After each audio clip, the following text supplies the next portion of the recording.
Hi, my name is Debra R. Richardson of Debra R. Richardson LLC, and I work with you to help you clean up your vendor data, clean up your vendor processes, and pay the right vendor. Now, this week's Vendor Master File tip of the week is separate your vendor records into different account groups. Most accounting systems and ERPs will allow you to segment different types of vendors. Now, why would you want to do this? Well, here are two really good reasons that I think you need to do it. The first one is you can target vendor inactivation.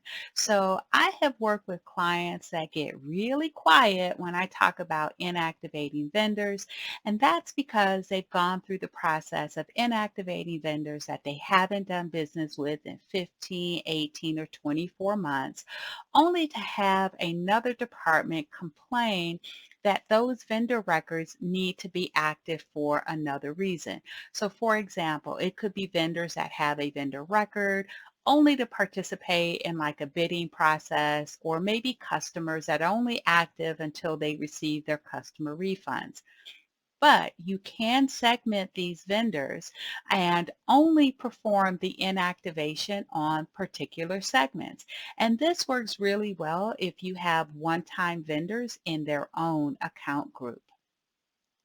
Now, the second reason is least privilege access. So I've talked before on these videos about least privilege access, where team members only have the access that they absolutely need to perform their job duties.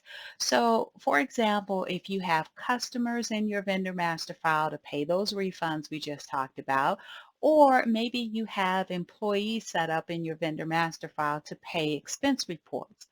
Throw them in a separate account group and restrict access to those records.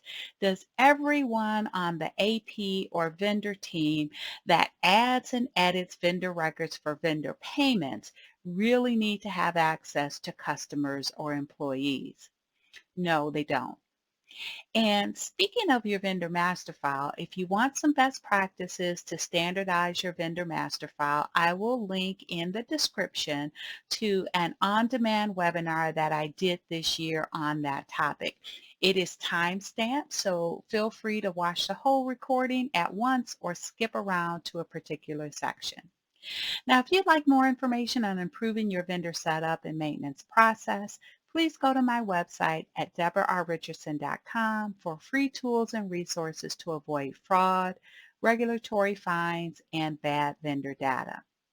So good luck, and be sure to subscribe and hit the notification bell to be notified next Tuesday for the next Vendor Master File tip of the week.